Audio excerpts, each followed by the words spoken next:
Good morning. So we are still in chapter 475 of the Code of Jewish Law, written by the Alter Rebbe. We are on halacha number 8. So that's chapter 475. That's the booklet you have there, and halacha 8. So we were discussing the last 2 days the optimal manner of eating the matzah vis-a-vis the 2 matzahs you have and the 2 blessings you are reciting. So blessing number 1 is, thank you Hashem for bread. That blessing lands on the whole matzah that you have on top. And then there's a second blessing, which is thank you Hashem for the mitzvah of eating matzah. And that lands on the second matzah, which is really your broken matzah. So ideally, one is eating both together. Can't do that, which would mean a full olive-sized portion of both simultaneously. One can't do that, then do it successively in order. Olive-sized portion of the top whole matzah, and then olive-sized portion of the broken matzah. First hamotzi, and then first thank you Hashem for bread, hamotzi, on the whole matzah, and then eating that one first, and then eating the second matzah, the broken one, which extends to the second blessing you made earlier. Thank you Hashem for the mitzvah of matzah. And we addressed the fact that it seems like an interruption, and that you thanked Hashem for the mitzvah of matzah, but you're only doing so after you've eaten a portion of the top one. And we explained that considering that the blessing, thank you Hashem for bread, is required for the mitzvah of matzah, and therefore eating some of that bread is also required for the matzah, therefore it doesn't constitute an interruption, and that all of that is just part of the process of getting to your mitzvah, which is to eat that second matzah, that broken matzah. This is what we explained yesterday. We mentioned that today we're going to get to the basic bare minimum requirement on its most base level, because that was the optimal, and now we're getting to the basic, most rudimentary fulfillment of the biblical injunction to eat matzah on the night of the Seder. So halacha number 8. Ches. All the above, in eating them together, the 2 matzahs together, eating one after the other, l'chatchila is in the initial preference, the best case scenario, top of the bar. Avo b'diavad, but after the fact, afilu lo ochal, ela kazayis echel b'vad. So long as the person has eaten a olive-sized portion of matzah, bein mahashlema, whether it was taken from the whole matzah, bein ma'prosa, whether it was taken from the middle broken matzah, or whether it was a combination of both, or neither, some other matzah even. Even if he ate one after the other, so a bite, and then a bite, and another bite, another bite, in multiple different eatings. So eat a little bit, stop, eat a little bit, stop, eat a little bit. Is this for the hot matzah you're talking about? Sorry? Doesn't matter which matzah. We're talking about the lowest level. He took the matzah out of the box. He didn't even set a Seder plate. Irrelevant. So long as the person eats that requisite amount of matzah, even if it's broken up into various different eatings, so long as, here's the basic requirement, so long as so long as there is not a time lapse from the beginning of the first bite to the end of the last bite of that olive-sized portion, more than the amount it takes to eat pras. It's a halachic designation. I'll explain in a moment. Hainu gimel beitzim, which is the amount, the portion equivalent to 3 eggs. In other words, like this. The Torah requires that a person eat matzah. Okay. Eating matzah, as a legal definition, means it has to have has to qualify as an eating rather than a snacking. So what's the bare minimum to require to qualify something as an eating, or eating a meal, more accurately said? So the determination, based on whatever considerations, is that a person ate a half an ancient loaf of bread. That would have been a meal in its most primary, what's the word, it's like its first principles, most primary version of a meal is a half a loaf of these ancient breads. And that is 3 egg size worth of bread. So a person ate that half a loaf of bread and did so just by sitting and eating and chewing and swallowing normally. How long would that take the person? That is the amount of time in which what the person is required to eat their matzah. Because beyond that, then the person is nibbling so little that it becomes a snack, not a meal. That's the basic requirement. It's somewhere around 4 minutes, something like that. Is this also true? Right? Did he put in the? Does he put a footnotes? Does he give us an amount, a time? Maybe sort of a longer, yeah. I think 4 minutes is. It's somewhere between 4 and 7 minutes, if I remember correctly. Yeah. So as long as it's eaten, as long as the olive size portion of matzah is eaten in that time frame to fulfill their obligation. Is this all true for outside of Pesach when you eat them? Sitting down. Good question. Because I'm wondering why is there this limitation for the time frame here? Because there's a mitzvah to eat a meal of matzah. If it's not a time limitation for the rest of There are other. Today we don't have any other times in which Torah obligates that we eat a meal. In biblical times, you would eat a meal. Do you need to eat that half size loaf within that? If you're required to eat a meal by Torah law. So other example would be if you brought an offering to the temple and you have to eat some of that offering, it would have the same time frame. But today, the only biblical commandment to eat a meal is Passover, is mitzvah matzah. Eating a meal on the, let's say, Shabbos, there's no mitzvah to eat whatever the items are. There's a mitzvah to enjoy the Shabbos, which means to have a nice meal. The other time where it's relevant is, for example, if you're making an eruv, right? So if you're designating food items, tchumen, yeah. So you're designating food items at a certain location to constitute where you're residing for Shabbos and therefore extend how far you can walk. It also have to be that amount, for example. That's the minimal amount for a meal. Another example might be actually for benching. To grace after meals is also a biblical obligation, but a grace after meals comes after you've eaten a meal. So there too would have the same limitations.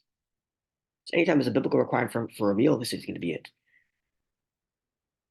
Okay, but when it comes to benching, there's rules because we fill different rules there, but that's generally speaking the principle. Okay, here's to say. Yeah. Okay, so next paragraph. Even if the person spoke excessively between the different eatings, between the different eatings that they did to get to this olive size portion, which they shouldn't do so, because you're performing a mitzvah. One should do so uninterruptedly. So in theory, the way a person should do it is eat that olive size portion within this time frame without speaking. That way the person performs the mitzvah in one consecutive act. But even if the person did speak in between eating the matzah, then post factum, the person does not have to again make the bracha over the mitzvah of eating matzah, and certainly doesn't have to repeat the bracha hamotzi, which is thanking God for eating bread, so long as the person hasn't spoken between the blessing and the beginning of the eating. So the most basic performance of the mitzvah is say the blessing, begin the eating process, and then make sure by the time you're done eating that olive size portion, it's within the 4 minutes. Even if the person spoke in between, and you shouldn't do so. And if not, they have to repeat the process again. Rinse and repeat. Rinse and repeat, if not. Otherwise, the mitzvah wasn't fulfilled.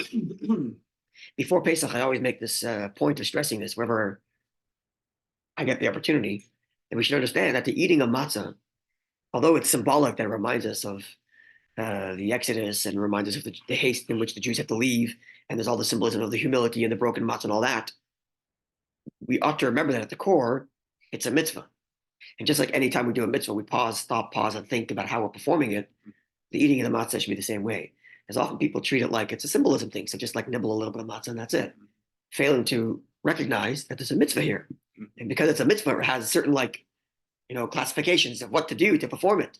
The same way that tefillin is a certain way it's got to be wrapped, and the Shabbos comes of a certain way that it's to be lighted in a certain time.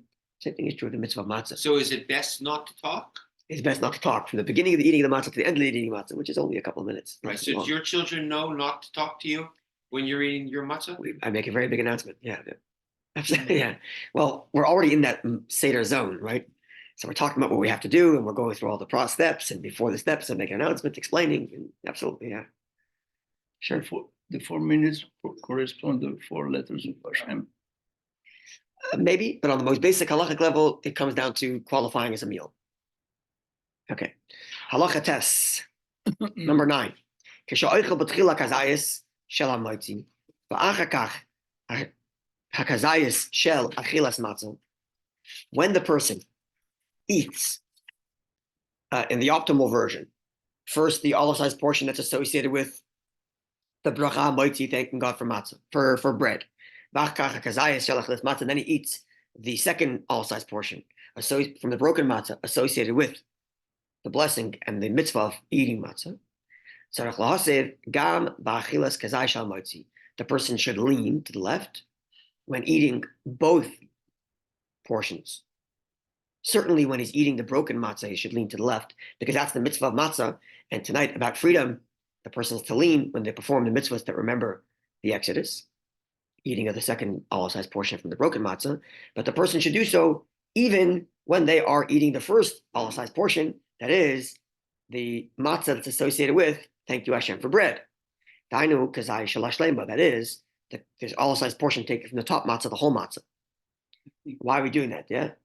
I was going to say, it shows again how these two are intertwined. Which two? The two mitzvahs of Bergus and Yes. Okay. Mitzvah, and how they both rely on each other. They're both, yes, very good. But over here, there's another element. You'll remember we had the minority opinion which said that the mitzvah of eating matzah is taken from the whole matzah. Right. So according to the minority opinion of fulfilling the mitzvah of matzah in that first all-sized portion, right, and therefore have to lean to the left there as well. And that's what he's explaining in the parentheses here. Right? So he explains in parentheses, in order to satisfy the opinion of those who say that the all-sized portion of the whole matzah, it's on that one that he's reciting the blessing, thank you Hashem for the mitzvah of matzah. According to this minority opinion, it's the whole matzah on which he's fulfilling his obligation to eat matzah. And therefore, matzah must be eaten leaning to the left, otherwise one has not fulfilled their obligation properly. And repeat. So according to that minority opinion, which says the top matzah is your matzah mitzvah, lean to the left for that one as well. Now, even though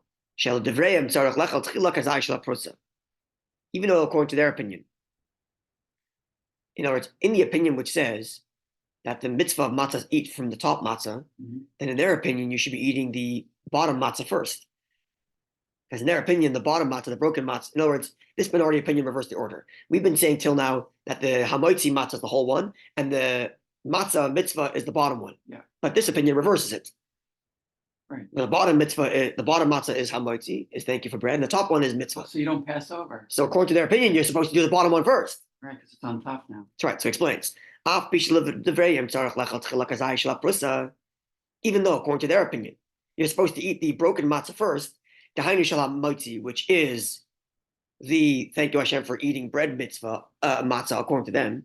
And then only afterwards eat the portion of the whole matzah, which is your mitzvah matzah, according to their opinion. And therefore, seemingly, we're not satisfying this opinion anyway. So why are we trying to lean to the left for them?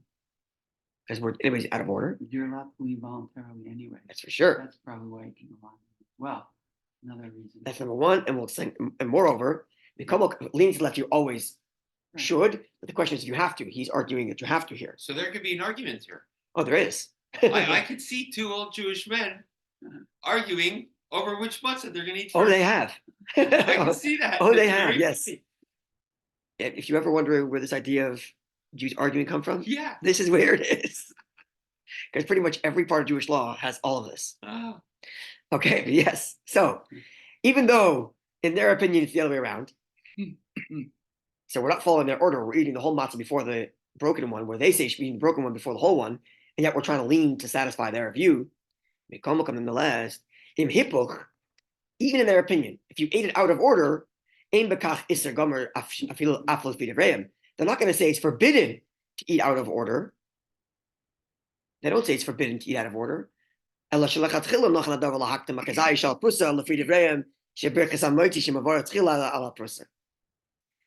Even in their opinion, which they say you should be eating the broken one first and then the whole one, it's not as if they're saying it's forbidden to eat the whole one first. They're just saying best to eat in order of your brachas, right? You make hamotzi, then thank you Hashem for the mitzvah of matzah, and therefore eat first the hamotzi and then the mitzvah of matzah, which in their opinion would be broken then the whole.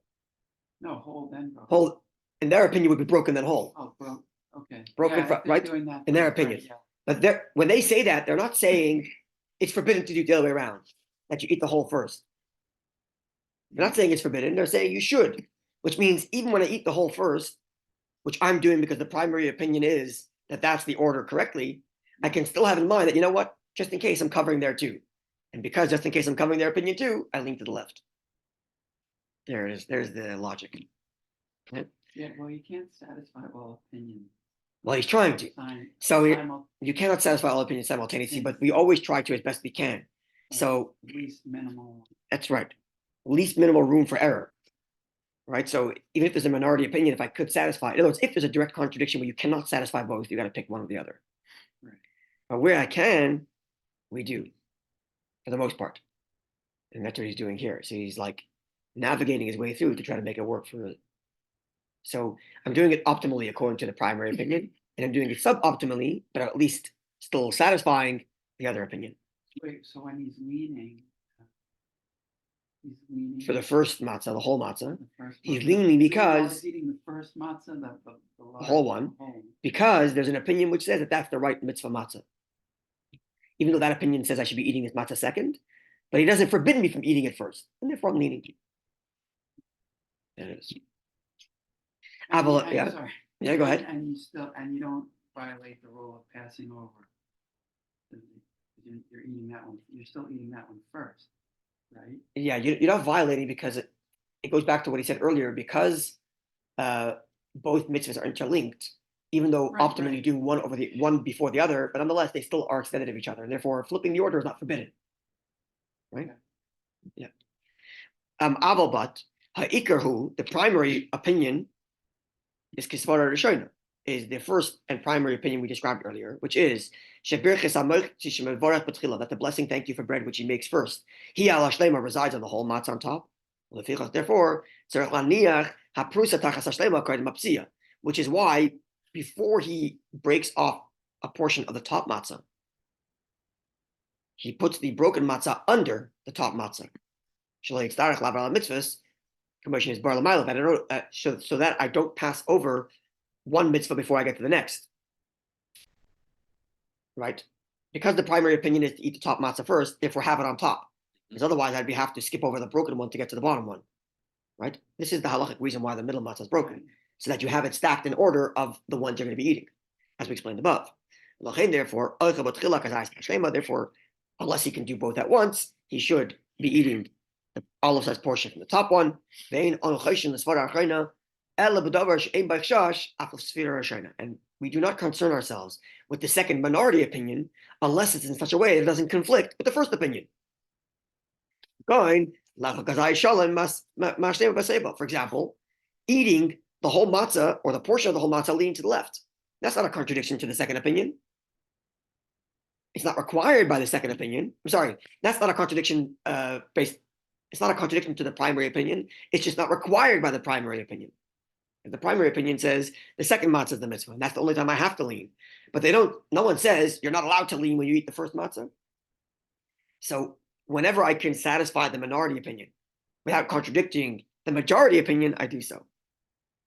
So if I were to reverse the order, then I would be in contradiction with the primary opinion. But if I lean to the left by eating the whole matzah, even though I'm not doing it as per primary opinion for the mitzvah of matzah, but it doesn't hurt, and therefore it satisfies it partially satisfies the minority opinion. So why not do it? At worst, it's the redundancy to lean, which we already learned. A person's allowed to lean the entire night anyway. Right. That's the reason why you're able That's right. to do it. That's right. Because you're allowed to. Because we learn, that's You're right. allowed to eat That's right. anyway, for any reason, almost any reason, not for Correct. more. Unless, that's right. Unless what you're eating is to remind you of bitter times, one may or is even encouraged to lean to the left. Right. So we learned that there's times when you're required to lean to the left. When you eat matzah and you drink the 4 cups of wine. But then the rest of the meal, so long as you're not eating something in remembrance of bitter times, Right. go ahead and lean. And if you did so, fantastic. You're expressing your freedom. Wonderful.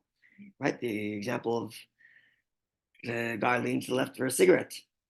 Right. We learned this, that there was a. Now, leaning to the left. What is this? So leaning is a symbol of freedom. Yeah. And left primarily on 2 accounts. Number one, because the esophagus is on the right and you don't want to choke. Okay. That's the main reason. And also because in the ancient Rome, when they had like these divan type things, they were leaning to their left. So that's like the royal aristocratic leaning is to the left. Okay. Okay, one more halacha. And this will conclude our discussion in the Code of Jewish Law on the eating of the matzah. And then we're going to get to the Rebbe's commentary on the Haggadah regarding the eating of matzah. And then we'll get back to the Gemara discussing the rest of the Seder night. So you Well, also come have tomorrow. the Rebbe's commentary about it. Yeah, so the way we've been doing it is we learn the Talmud, and then the relevant section of the Code of Jewish Law, and then the Rebbe's commentary, and then back to the Talmud, Code of Jewish Law, and so on. That's what we've been doing. Okay, so let's conclude, and we'll continue tomorrow. Halacha test, halacha yud, number 10. Yesh noyagin, there are those who have the custom, litabel b'melach, to dip in salt, as sakazayis shalamoitzi v'shalachilas matzah. To dip their matzah, both matzahs, whether it's the top one, which is the hamoitzi matzah, or it's the second matzah, which is the mitzvah matzah, they dip that in salt. As we would anytime we ate bread at a Yom Tov meal, we always dip in salt. So those who have the custom to do the same thing for the Seder, why is it different? It's a Pesach, it's a Yom Tov meal.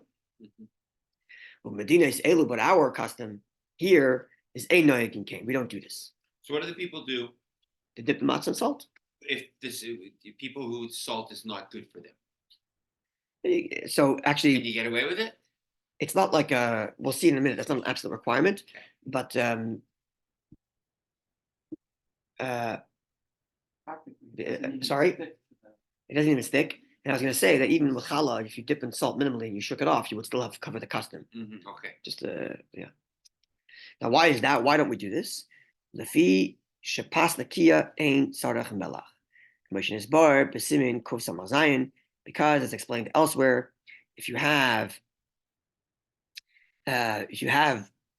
bread made of absolutely fine flour, it doesn't require salt like bread made from not fine flour. And your matzah is made from fine flour, and therefore doesn't absolutely require salt. And therefore our custom is not to dip our matzah in salt. Now,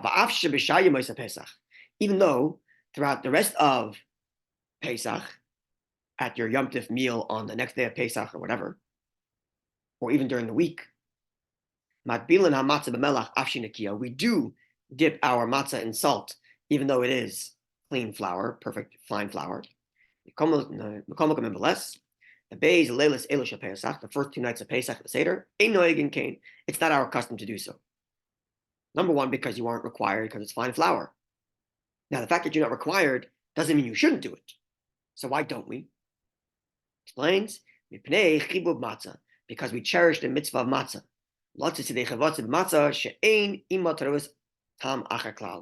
We cherish the mitzvah of matzah, and therefore we want to perform the mitzvah of eating matzah without any other mixture of any other distracting flavors.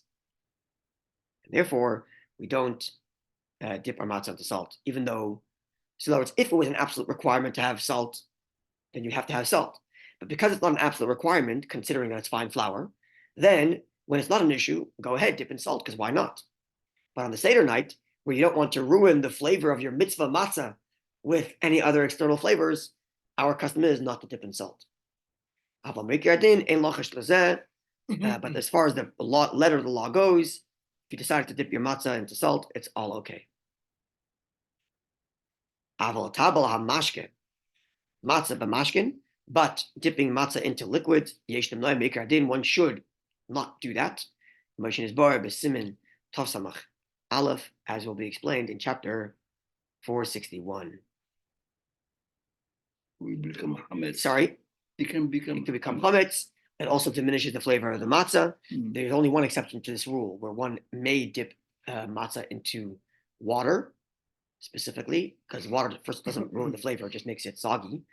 So we don't dip matzah into any liquids for fear, like you said, for fear of it becoming chametz. Is flour and water, which is the ingredients for matzah, is literally the closest ingredients for chametz too.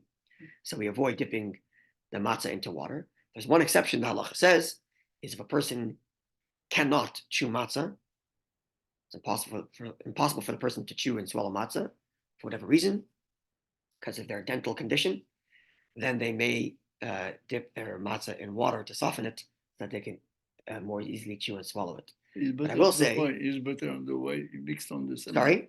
It's better to dip it in the wine. No, water actually, because wine will take away from the flavor of matzah, and you don't want to do that. Water will make it soggy without ruining the flavor, right? It should be noted, though, so I was going to say, that the Rebbe who only had one tooth, so chewing matzah was a very big difficulty. I didn't know that. Yeah, which Why- why you ever see pictures of the Rebbe smiling, you don't see teeth. Hmm? If you ever noticed, even the Rebbe's big broad smile, you won't see teeth, and the same thing when he speaks, you won't see teeth, because he only had one tooth for whatever reason. Without getting into that now, but that's the reality. And those who observed the Rebbe do the Seder have noticed that it took the Rebbe a long time to chew the matzah, because without teeth and you're eating hard matzah takes a long time.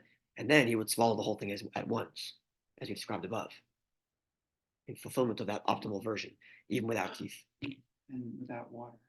Without water also, that's right. Even though the halacha is written for him, the halacha that you're allowed to soak the matzah in water because it's hard to chew would be literally written for him. But considering the Chabad custom to stay away from having wet matzah, he did not take that leniency, even though in theory he could have.